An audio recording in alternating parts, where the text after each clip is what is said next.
Home is, of course, one of the great common experiences and concepts for almost all of us. A smart home, though, remains anything but. It's still very niche, very sort of exclusive.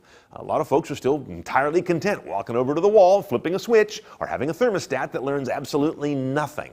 What's holding back that smart home revolution? I would suggest a big part of it is 4 C's. First, I would say you got to look at cost. A light switch today costs what, $3? A smart light switch, $30 on up.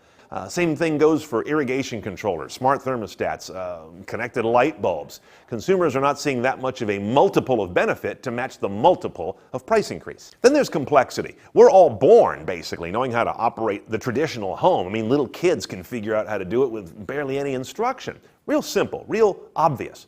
When you go to a smart home, though, suddenly it's an app-infused experience, and the apps are all different for each brand. They don't always talk together well. They are of varying quality of interface. Now, you can integrate them on certain centralizing platforms like Apple's Home, for example, or Samsung SmartThings, but that can be a whole weekend project and maybe not for the faint of heart. The brightest spot in this area, and the biggest story recently in smart home, has been Amazon's Echo, which not only has almost every smart home device clamoring to be compatible with it, but then lets you control those devices via natural language. There's this factor of compulsion. Most smart home devices are replacing something which does something very simple. Flicking on a light switch, adjusting a temperature. These are not very complex tasks, not a lot of richness there. Consumers are having a hard time seeing how you can make something so simple a whole lot better. Finally, cohesion.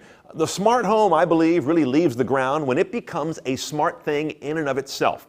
Right now, too often, it is a box of smart things, these dissimilar smart devices that aren't really beautifully orchestrated together into a home that lives and breathes as a unit to anticipate your needs better. Now, until that part of the market really starts to gel and consumers can see that they can do that and do so with simplicity and reliability, I think the smart home remains a little bit niche. It's job one in the smart home market. Now, we've always seen the end user, the consumer, be the main driver of adoption in consumer electronics. They make the decision, they plunk down the money, they buy it and go use it. Smart home is a little different. We also have to look at the realty market and the home building factor, 2 other parties that may have a lot to do with adoption, different than we see in the smartphone and television market, for example. Know what's next at cnet.com/nextbigthing. I'm Brian Cooley.